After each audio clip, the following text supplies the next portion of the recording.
Good morning, Kurt Vile with us. Sweet. How do I just see you and not all these other freaks? Go into view and just go to speaker view. Well, no. You got to keep it on gallery and just keep your eye on Tim. What starts Where with is letter C? He should be in the giant bird costume. I'm right here. Hello. Oh, okay. All right, I'm next to you. Hi, buddy. If you want to slow down. Oh, there he is. Go ahead. Hit me with it. Want to romance. Find someone you can handle me. Oh, Jesus. Kurt, are you making fun of me? Is that what you're doing? No. No. You know what? I love that song. You know what, man? Shut the fuck up. Yeah. God damn it. Is that Chewy? That's Chewy behind me. Chewy, is that you? Chewy. Can you see Chewy? Oh, man. I feel like I'm tripping right now. So many people. Can we show some respect to our guest here? No, I love Chewy. Shut the fuck up. I'm gonna cut you off. Where's Luke? Luke's crazy. Can't even take care of himself. much less rescue anybody. I know that whole group of Star Wars main characters are just a ragtag bunch. Yeah. Of course, we're rooting for them because we're not rooting for the Empire. No. Yeah, that's what this is, isn't it? You know what, Kurt? First of all, my dad called me today and he said, "How do I watch the show today?" Because I'm a fan of Kurt Vile. No. Yeah, because I turned him on to you because when he was visiting, I played him that new EP of yours, which, how good is that, huh? Shit, thanks, dude. Is your dad like a country music fan? Not that it's a country EP, but it is country tinged. It's country tinged. He likes all kinds of stuff. He likes pretty music. He likes, Okay, cool. He's not going to be listening to Tiesto. I don't know. I don't know what that is either. Or the new what's his name that we were goofing on the other day with the Vin Diesel, the new Vin Diesel. So I sent, just to make this about me very quickly, I sent you the record Fear of Death like a long time ago. Yeah, and I loved it then, and I love it now. Did you do a fair number of overdubs on the I think what I sent you might not have had any strings on it. We did a pass with a small string a medium-sized string section, and then went through mixing and some mastering and stuff. But you were like the first person that I played it to because I'd. People were kind of slow about picking up on putting it out and stuff, and you made me feel so good because you like really sent me some beautiful things about it, how much you liked it, and it gave me such a boost of confidence. Thanks, dude. Well, yeah, you just happened to send it to me. I wrote you some fan mail, but yeah, I even sent it to a couple labels. Not that did anything. Turn it back to me again.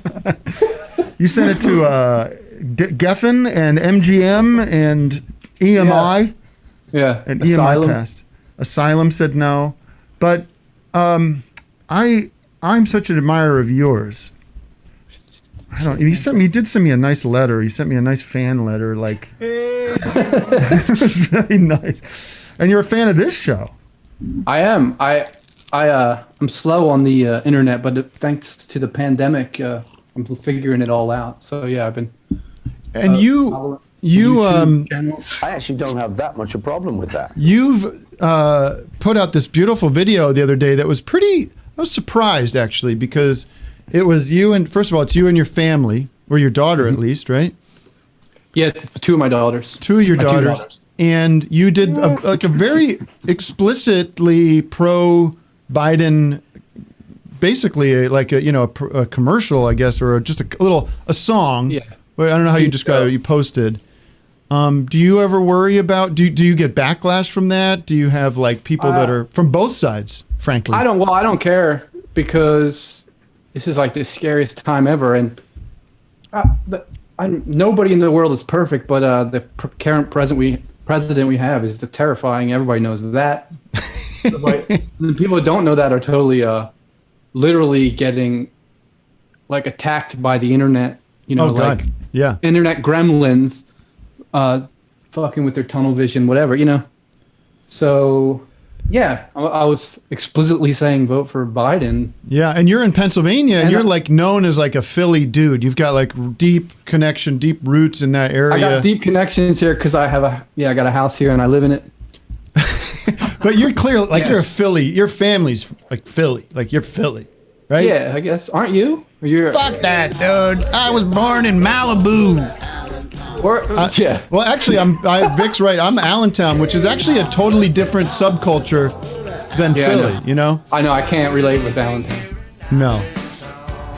Hold on. Okay, so Vic's just getting through his Allentown drops. I think that's it so far. But wait, where's Vic though? Where's Vic from? I'm from Bethlehem, like right next to him. Yeah. Dude, by the way, my favorite thing I saw you do, speaking of Trump, was the sock brocket one. Oh, thanks, man. Thank you. Got another sock brocket, and it's like the best song in the background. That's a deep cut. Play it over and over again. Thanks. So can I ask you a couple things? First of all, this new EP, what's it called again? I don't even. It's called Speed Sound Lonely KV. Are they EP. Are they all John Prine songs? I can't remember. No. That song. Just the last one. The first song, which is called Speed of the Sound of Loneliness, is a John Prine song. Right. That's the first song I recorded for the EP in Nashville, like with people who are friends with John Prine, and the studio is called the Butcher Shop, and John had a room next door, and the guy Ferg who recorded it is old friends with John Prine and everything. But anyway, yeah, and then the last song I recorded for the EP, you know, I don't know, it was like 4 years later, was another Prine song, and it was with John. Right. Over this past New Year's Eve. Well, how did you connect with John Prine? Did he did he know about you, or did you reach out to him? Well, I just always said I was a huge fan of him, and you know, I was going to play Nashville, you know, and I said I love Prine in the newspaper or whatever, and then my friend Eileen, who works for his label, we've become really good friends, but she works for him, and she would always sort of talk to John about me through, or you know, she'd talk through her to me. And finally he was aware of my music. We've sat in on stage a few times. The very last time he showed up to record the song, and it was definitely not a normal thing to get him in there. I was nervous, and he's like, you know, I love to sing with you, Kurt, as if it happened all the time, which it didn't. So he was a true country gentleman. But then the other songs are not John Prine's. Is he who's the most legendary artist to have kind of ordained you or kind of shown respect towards you that you felt like, what am I doing? How is this happening? Because I recently got a nice shout out by Howard Stern. I thought maybe you have a similar experience. That was awesome. Congratulations about that. But in the same day, one time Neil Young, he came up to me, he was like, Kurt, I love your whole discography, man. Keep it up. What? Wow. Yeah, no, I'm just kidding. Oh. And then, no, but I John Prine is definitely huge up there, and I don't know, people I sort of grew up listening to in the more, you know, people who were putting out records when I was a teen, like say Dinosaur Jr. Yeah. Sonic Youth and all those types, Pavement, Steve Malfoy, all those people have approved. You know, they're fans, or I've played music with. Right. I think all of those people in one form or another. Do you do like because you're also like a really great guitar player. Do you go and play on other people's records? Yeah. Whatever I want. I'll do whatever I want. You just show up. Yeah.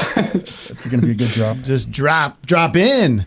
Oh, we had Kurt. This is McCartney. We had Kurt Vile come by. You know, he just played a little bit of blues over one of my songs. You know, it was really quite good. You know, I don't know.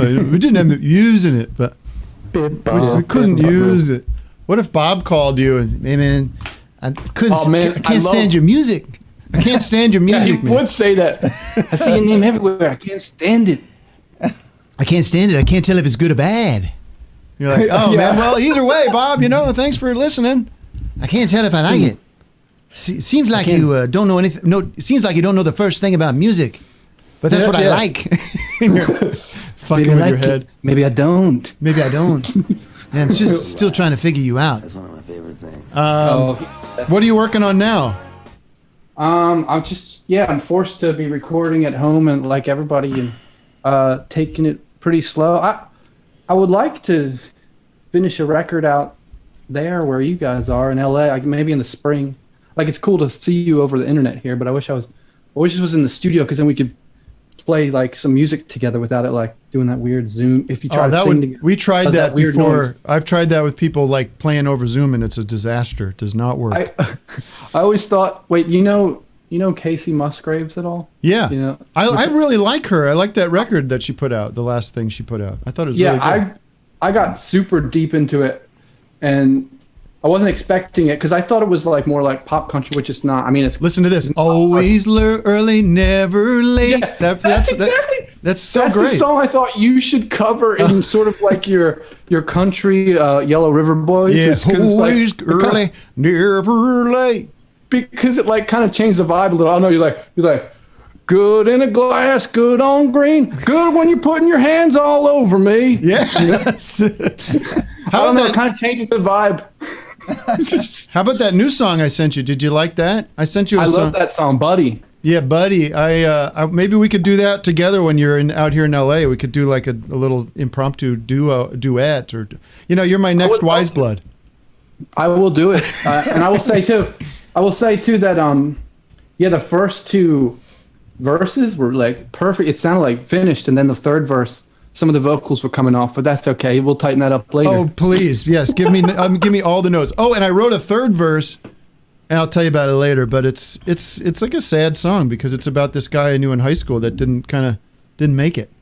Oh, he like literally died or just he did. Well, it's a kind of, you kind of mesh things together a little bit. It's like I'm thinking about one guy who was just kind of like a stoner in high school, and then another guy who I was really close with who overdosed and died, and it's come a collection of those. So, oh shit, man! I think that's heavy. What do you? Yeah, where are you drawing inspiration from as a songwriter these days, or like because lyrically you're so great, but do you get stuck? Are you thinking about what you want to write about? Is this year influencing you? Are politics influencing you? I mean, politics are always influencing me.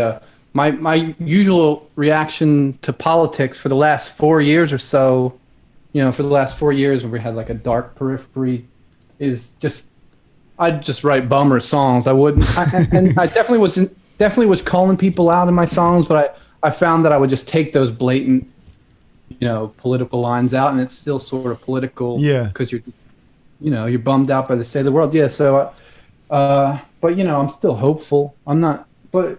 Yeah, all kinds of things influence me. It's weird when I get put on the spot, but I know, I hate it too. And Dylan is amazing. Amazing. I hate it when you get put on the spot, and I shouldn't have done it. That's not what I meant.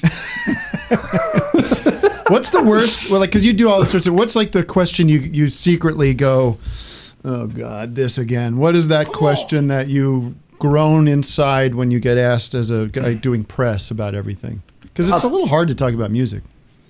Well, the toughest part with that is they send out a bio for your record. So the first question literally everybody asks you is like just the first thing they read on your bio, whatever it is. It's such a drag. Yeah. Like, oh, so I guess you traveled a lot to make this record. Can you tell me a little about that? Songs? Yeah. I like when they start with they start with the word talk about, like, just you do the job. I'm just talk about your influences on this record. It's like, what got you into music? Who cares? Like the worst. Well, it's quite a meta conversation to be into. Do you miss touring? We have Vic. Vic coming in with a question. I was just curious. Like, do you miss touring? And was that like something you enjoyed? Or I mean, I know being in the music business, that's something you have to do. But do you kind of ever wish that you could just stay at home in the studio? Well, honestly, I don't miss touring at the moment. Because I have been going relatively nonstop, and there's always offers you get, and you just kind of take them until a certain point. And I was pretty much losing my mind. Mm-hmm. And this is, in a weird way, the only way I could get like a year off or extended break. Yeah, I mean, not to say things are scary, and we're trying to work them out and all those things, but I have 2 kids. Most of you have kids. Does Doug have Most kids? of us. Doug certainly does not. Not that I know of. No. Well, yeah, you probably do, but one day he will. Well, I have a question after this comment. What? Sorry, the question was, do I miss it? At the moment, no, I don't, and I really feel like a normal dad, which I've always been a good dad, but like there's something else going on. I love because I follow you on Instagram and I see the way you and the kids are, and your kids are a little older than mine, but I like that you got them down in the basement playing music, and you seem like a great dad. Hi, Dad. I'm a fucking amazing dad. Like, see, I'm in my if I ever want to do any illegal stuff, it's in my workspace, and then I go home. All right, Doug. Last question for Kurt Vile, then we have to let him go, and I will sign off with Kurt just to let him know how much I love him and appreciate him. Oh, by the way, quick, you should. There's another song called "Buddies" by Bandway. You know that band? No, Bandway? What are they called? Bandway? John Wurster and Tom Sharpling know these guys called Bandway. They're the best. There's a song called "Buddies." It is so good. Check it out. I'll have to change the name of our song. No, but no. By the way, I have to ask you one other thing. I apologize. When we were doing the promotion for Fear of Death, I said, what I see people do from time to time is you get quotes from other people who make music. And you gave me a quote, and I passed it along to everybody that I thought would be able to do something with it, and it died on the vine. But let me say the best part was the very end. I said, they say he talks to angels. Yeah, that was the Black Crowes reference. Yeah, you should just put that. Next, if there's like when there's a repress, just put a quote. It says Kurt Vile. Right on the cover. They say he talks to angels. Anyways. Doug, what's your last question for Kurt? Well, I don't know. I have a couple dumb questions. You could pick one of them. I'll just ask you this. What's the worst song? What's the worst song of all time? Yeah, like what song just makes you cringe? It's got to be Monster Mash, right? Man, I don't like classical. Instead of like, what's your influence? It's like, what's the worst, I'm on the hot seat right now because I can only think of like modern people that are my pet peeves that I can't call out because I'm too much of a gent. You're a nice guy. Okay, how about this? When you were a kid, what was the first song that made you freak? Okay, yeah.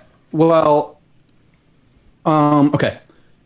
There's this record by Rusty and Doug Kershaw. Doug Kershaw made a ton of records. He's a Cajun fiddle player.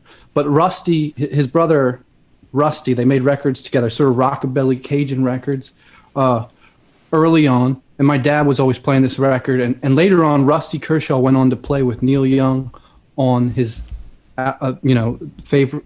People love On the Beach. It's an incredible record. And Rusty Kershaw was out of his mind, cooking up these weed honey slides and making like voodoo music. But anyway, there's this early stuff. There's a song called "Bully of the Bayou." You check it out.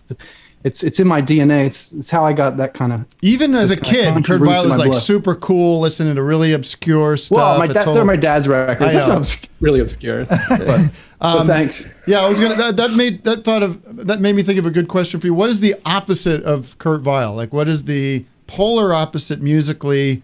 Everything when it comes to Kurt Vile. What is Courtney Yummy? Who's that?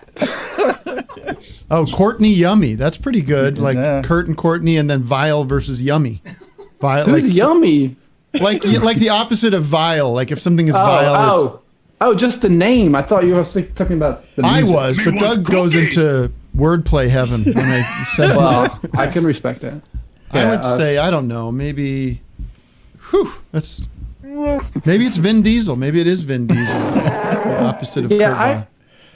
I'm pretty open-minded. So, like, for instance, in a way, something like, like Daft Punk, the songs that Pharrell sings, but maybe that's the opposite of what I could do. But it's like kind of my favorite music right now. Just 3 years later, I make mixtapes, playlists for my daughters and she wanted that "We're Up All Night to Get Lucky" song. Yeah, that's a good song. I like that song. I don't like that "Around the World" song though. That's annoying. No. But like, you're with me on that one, right? That was a good song, and then I started playing her mix, and I'd just be playing it over and over in the car. That song, I was like, "This is the greatest song ever." I realized that 4 years later. Have you gotten your kids into good music though? Have you turned them on to like the band or the Stones or the classics? Yeah, totally. Good. They love the classics. They love Johnny Cash and Neil Young.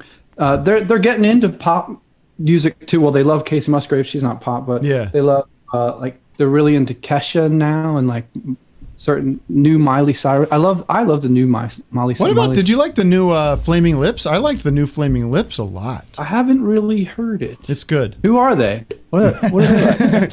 They're an alt rock group. Vic, can you play Kurt, the Neil Young's brother? Oh, yeah, sure. Do you know about Neil Young's brother? Oh yeah, I he told me about this song because I play with the band a lot, the Sadies, and they're buddies with Bob Young, and Bob's like on fire. He talked about his song backstage recently. I haven't heard the song, but it's weird because you hear I hear Neil Young in this, and it looks like Neil Young in the video. Like obviously, it looks like something's off with him though. Yeah, he's Neil's brother, man. Yeah, that's got to be quite the life. Check out Bob. It's Bob Young. That's Bob Young, young Bob. Sorry, he's a sweet guy. I like that song. It's not bad. It's good. He's no Bobby Valley. it's no. I love my stuff and I need my things. Yeah, so you could rip that one, right? That's a ripper. Yeah. All right, man. I gotta let you go. All right. Thanks for having me. This is sick. Hey, I love being sick. Yeah. All right. Thanks, I'll talk to you later, Kurt. Yeah. Peace to you. Right. Peace to your family. Good luck. Good luck on November 3rd. Let's turn totally. PA blue. Yeah. How about that? Let's do it.